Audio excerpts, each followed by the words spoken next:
This is a lecture from Open Tuition. To benefit from the lecture, you should download the free lecture notes from opentuition.com. So let's go back to our notes and look at loss relief and group relief. So we have had this introduction, as I've said, of a two-tier tax system.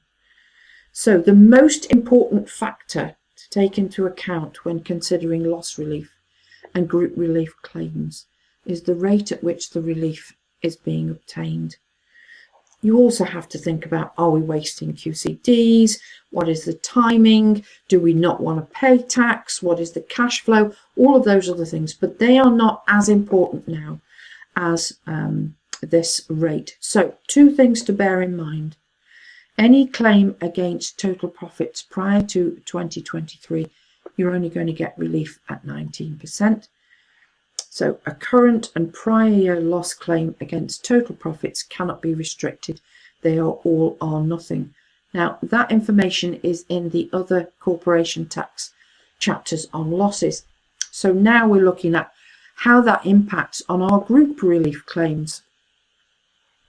So group relief claims can be restricted so that the surrendering company retains sufficient losses to bring its augmented profits down to the lower limit. So basically what you're trying to do, so this is the lower, do you remember, up to 50,000, where you pay tax at 19%. Then there's the upper limit, which is 250,000, okay, where you pay tax at 25%. And then there's the margin. So the surrendering company needs to retain sufficient losses to bring its profits down to here. Because yes, you're not paying full rate because you're paying 25% less marginal relief. However, it would be preferable to pay tax at 19%. So that is important to be able to do that. If relief can be restricted, claim initially against profits subject to marginal rate. The amount relieved should be sufficient to bring those augmented profits down to the lower limit. Then the next tranche of relief should be against those people who are paying tax at 25%. If relief cannot be restricted, the order of setup would be more difficult to establish. But it's not likely to be something like that. It's going to be, if you come up with a question, it is going to be an obvious question. So how do groups benefit when it comes to gains? Now the rules here for groups is slightly different. Okay, it's got to be 75% direct, but now you only need 50% indirect. Slightly different. And you can only be in one group for this purpose. Not like in example 1 where B was in 2 groups. That wouldn't happen. Now because of those rules, there are some benefits. Okay, there are some benefits. So group companies can transfer assets between themselves without incurring a gain or a loss. It's called a no gain, no loss transfer, and it is deemed to take place at a value equal to the cost of the asset to the transferor company plus indexation allowance. Okay, that should say 17 there. Group companies can make an election such that any part of the gain or loss incurred can be treated as though it arose in a different company. That's a paper transaction. You're not transferring the asset. So the top one, this is the transfer of assets. This is a transfer of numbers. Okay. So you can actually, just in the computation, transfer them around to where's the most beneficial. Also for capital gains, chargeable gains, if you're in a group, you get rollover relief group wide. So you can have one company selling an asset and another company buying the asset. Now the rules are the same. It's got to be old and new assets, both used in business, both qualifying. Reinvestment of all of the proceeds to get a full relief, and it must be done within that 4-year window, a year before, 3 years after. Those rules are exactly the same. But what we're saying here, it doesn't have to be the same company that sells and buys. If you're in a group for capital gains tax purposes, then company A could sell, company B could buy, and you'll get a relief on the gain in company A. So there are advantages. So your capital losses are better utilised because you can move them around. Don't forget they always stick together, capital gains and losses. So you may have group company A has got a gain, group company B has got a loss. Don't just transfer the loss to the gain or vice versa. Work out who's paying the most tax. Are we 19 in the margin, or are we paying at full rate? And then move it and explain in the loss memorandum why you have moved it. You get rollover relief, and it says their gains can be moved to a company with insufficient profits to cover its QCDs, or out of a company where its profits exceed the profit limit for purposes of making quarterly payments. Very flexible, very useful to have. So moving on, we have what happens with capital losses. An asset does not have to be moved within the groups to match losses and gains, as I've explained. You can make an election for any part of the current period gain or loss made by one member to be given to another. Okay, it means that you don't have to, I mean, technically speaking, you could transfer the asset, but it says there you've got legal and administrative costs that go with that. So that's obviously, it saves. So exam technique. The rules for limited companies have changed significantly with the Finance Act. Very important to be familiar with these new rules, especially if you're resitting, because you won't understand these because they've not been covered before. They are likely to appear in the exam. All right. Now, it could be tested multiple choice, true, false. Let's have a look at multiple choice question number 1. Computer Limited owns 75% of Chair, 60% of Bin, 100% of Paper Inc. Paper Inc. owns 75% of Card. Okay, first things first, let's draw this out. Right, Computer owns 75% of Chair, 60% of Bin, 100% of Paper, and Paper owns 75% of Card.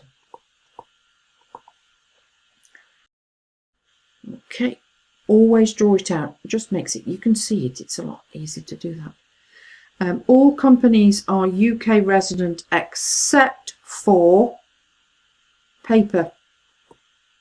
So although it's in the group, it cannot benefit from the rules. Now this one doesn't benefit either because it's under 75%. So the only one we've got is Computer and Chair. Indicate with a tick in the relevant box to which company's Cardboard Limited's trade loss could be surrendered. And the answer is Chair. Because Bin is less than 75% and the other two are classed as overseas in the group, but no relief. Multiple choice. Apple owns 75% of Cider Limited. Apple transferred a property at market value of 300,000 to Cider Limited. The original cost was 100,000 and the relevant indexation allowance was 50,000. Okay, so What is the deemed acquisition cost? It's not the market value. It is the cost plus the indexation allowance, which would be 150,000. That increase of 150,000 up to the market value needs to be taxed somewhere, and therefore it would be taxed on Cider Limited as and when Cider sells that property. Now, example number 3 is a larger not a multiple choice, a larger question which could turn up in section B or section C. So let's read through this example. Green owns 100% of the ordinary share capital of Orange and Pink. They are a group. Each of them has the following. So Green is the loss maker. Okay, Green is the surrendering, and Orange and Pink potentially the receiving one, and there's some property business income in Green. Green Limited had dividends of 2,000, which were not 51% group companies. Calculate the CT due for each of the companies for the year ended March 24 using the trade loss in the most efficient manner possible. Okay, so let's look at this in more detail. And some of the things we need to bear in mind are as follows. Firstly, there are 3 companies.